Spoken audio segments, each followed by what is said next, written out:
சித்ராஜலட்சுமி cooking சேனல்ல இன்னைக்கு கருவாட்டு குழம்பு. இன்னைக்கு மதுரை ஸ்டைல்ல கருவாட்டு குழம்பு வைக்க போறேன். செம்ம டக்கரா இருக்குங்க. அதுக்கும் மண் சட்டியில வைக்கும்போது இன்னும் ருசி மனமும் அப்படியே அள்ளுங்க. இப்ப நான் கடாய் வச்சிருக்கேன், மண் சட்டி வச்சிருக்கேன். ஸ்டவ் ஆன் பண்ணி ஒரு மண் சட்டி வச்சிருக்கேன். நல்லா சூடாயிருச்சு. இப்போ நம்ம என்ன பண்றோம், உடனே வீடியோக்குள்ள போய் பார்த்துடலாம் கருவாட்டு குழம்பு எப்படி வைக்கிறதுன்னு. ஆயில் சேர்த்துக்கிறேன்.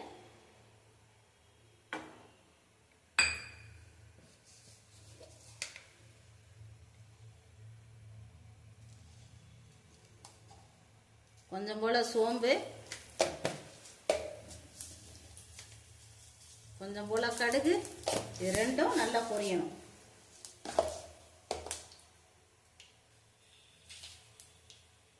இது நல்லா ரெண்டும் பொரிஞ்சதுக்கு அப்புறம் கழுவி வச்ச கருவேப்பிலை இலையையும் போட்டுக்கலாம்.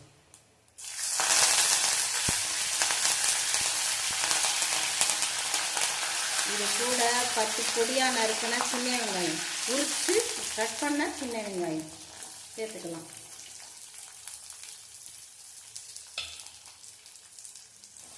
நல்லா பொன்னிறமா வதங்கி வரணும். இது கூட ஒரு பச்சை மிளகாய் கீரி சேர்த்துருக்கேன், 4 கீரி சேர்த்துருக்கேன், சேர்த்துக்கலாம்.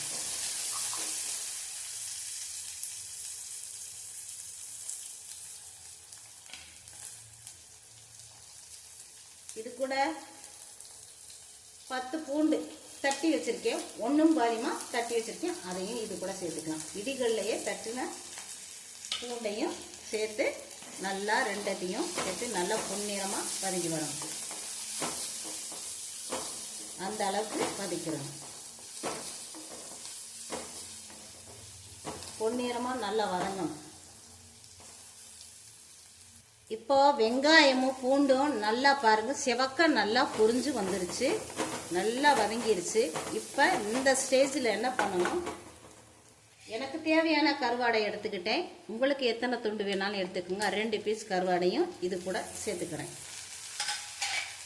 சேர்த்திட்டு இந்த கருவாடுடைய கவிழ் அடிக்காமல் இருக்கிறதுக்காக ஒரு 1/4 ஸ்பூன் மஞ்சத்தூள் சேர்த்துக்கிறேன். சேர்த்திட்டு நல்லா வதக்கி விட்டுருலாம். அந்த கருவாடு உடையாம நம்ம வதங்கணும். இப்போ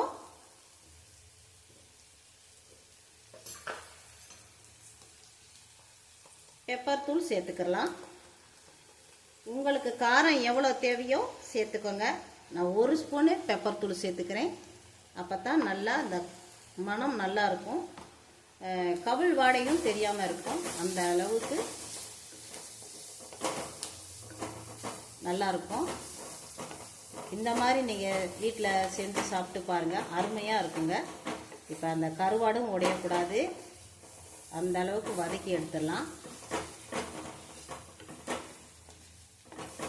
இப்போ நல்லா வதங்கிருச்சு. இதை ஒரு பிளேட்டில் மாற்றி எடுத்துடலாம்.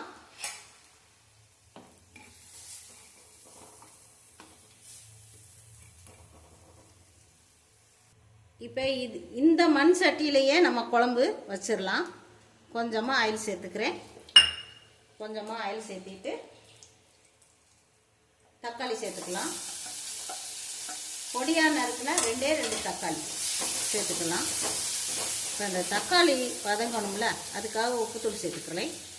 கருவாடலையே உப்பு இருக்கும், நம்ம இருந்தாலும் உப்பை பார்த்து போட்டுக்குங்க. அப்புறமா வேணும்னா சேர்த்துக்கலாம். தக்காளியும் முழுசாக இருக்குது, உப்பு போட்டால் நல்லா வெந்துடும்.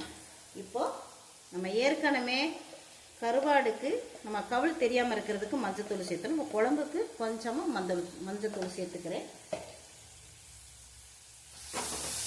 தக்காளியும் நல்லா வேகணும், குழைவாக வெந்து வரணும்.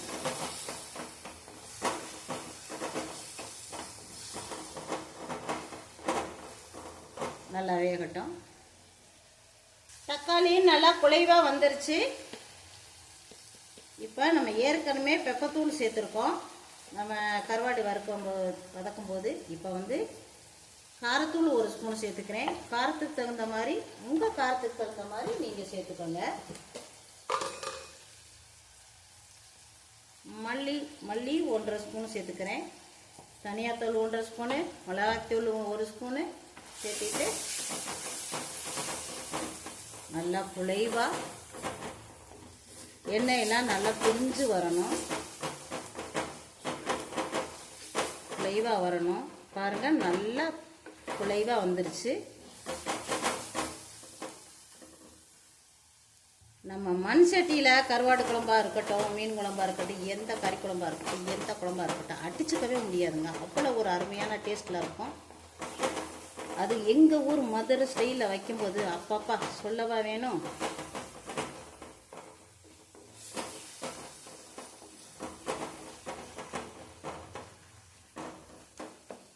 நல்லா குழைவா வந்துருச்சு பாருங்க. இந்த அளவுக்கு இருக்கணும். மிக்சியிலலாம் அடித்து சேர்த்துனா அந்த டேஸ்ட் இருக்காது. நம்ம இது போல் எண்ணெயிலேயே நம்ம வதக்கி எண்ணெய் பிரிஞ்சு வரணும். அந்த அளவுக்கு நல்லா வதக்கி கருவாடு குழம்பு வச்சு பாருங்க. செம்ம டக்கராக இருக்குங்க. இதுக்கு புளியெலாம் நான் ஊற்ற மாட்டேன். தக்காளி தான் இதுக்கு புளிப்பு. ரொம்ப நல்லாயிருக்கும்.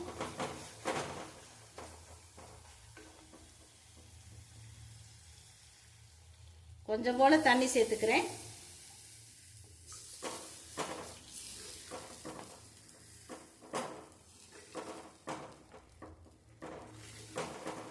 நல்லா கொதி பிடிச்சி வரணும். நல்லா கலந்து விட்டுட்டு நல்லா கொதி பிடிச்சி வரும். இதில் 3/4 கப்பு ஊற்றியிருக்கேங்க. நல்லா கொதி பிடிச்சி வரட்டும். வெயிட் பண்ணி பார்ப்போம். இப்போ மூடி ஓப்பன் பண்ணி பார்த்துடலாம். நல்லா கொதி பிடிச்சி வந்துருச்சுங்க பாருங்க. எண்ணெயெல்லாம் நல்லா பிரிஞ்சு வந்துருச்சு. செம்ம டக்கரா இருக்குங்க அந்த கருவாட்டு குழம்பு. இப்போ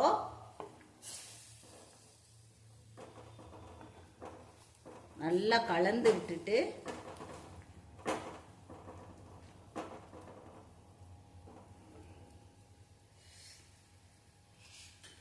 நம்ம வதக்கி வச்ச பொருட்களை எல்லாம் இது கூட சேர்த்துக்கிறேன். கருவாடு, பூண்டு, சின்ன வெங்காயம் இதெல்லாம் வதக்குனதை இது கூட சேர்த்துக்கலாம்.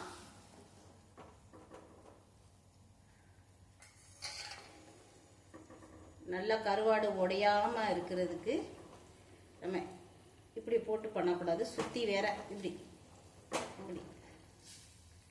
உப்பு இருக்கான்னு பார்த்துடலாம்.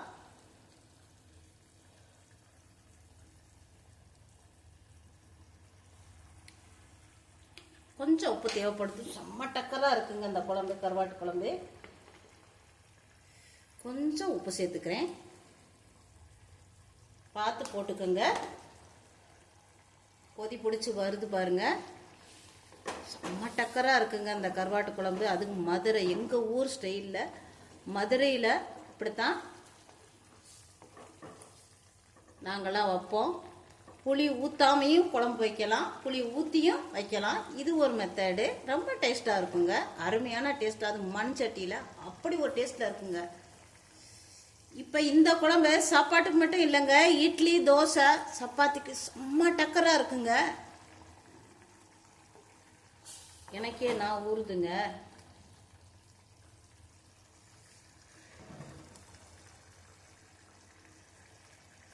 பா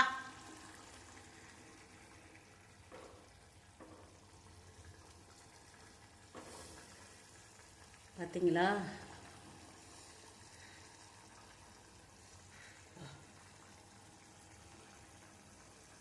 அப்படியே இருக்கட்டும். ஒரு 2 நிமிஷம் பாருங்க. எண்ணெயெல்லாம் நல்லா பிரிஞ்சு வருது. கருவாட்டு குழம்பு ரெடி ஆயிடுச்சு பாருங்க. கருவாடுலாம் நல்லா குழைவாக வந்துருச்சு. அருமையான டேஸ்ட்டில் இருக்கும். மண்சட்டி கருவாட்டு குழம்புங்க. அப்படி ஸ்டவ் ஆஃப் பண்ணிக்கிறேன். எண்ணெயெல்லாம் நல்லா அருமையாக பிரிஞ்சு வந்துருச்சு. செம்ம டக்கராக இருக்குங்க. ஸ்டவ் ஆஃப் பண்ணிக்கிறேங்க. சுவையான மண்சட்டி கருவாட்டு குழம்பு ரெடி ஆயிடுச்சு. இந்த சித்துராஜலட்சுமிக்கு சப்ஸ்கிரைப் பண்ணுங்க, சப்போர்ட் பண்ணுங்க, லைக் பண்ணுங்க, ஷேர் பண்ணுங்க. Please support.